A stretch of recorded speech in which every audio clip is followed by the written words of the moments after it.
ഇന്ന് ഞാനൊരു പുതിയ ചെടി പരിചയപ്പെടുത്തി തരാം. ഇതാണ് ആ ചെടി. ഇതിൻ്റെ പേര് ഗോൾഡൻ കാസ്റ്റർ. ഗോൾഡൻ കാസ്റ്റർ നല്ല കട്ടിയുള്ള ഇലകളാണ്.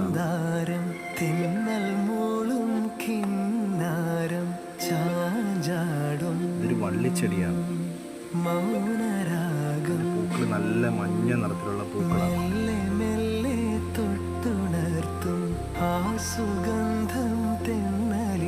നല്ല സൂര്യപ്രകാശം കിട്ടുന്നിടത്ത് നടന്ന ഒരു ചെടിയാണ്. നല്ല സൂര്യപ്രകാശം കിട്ടുകയാണെങ്കിൽ നല്ല രീതിയിൽ വളരും. വേലി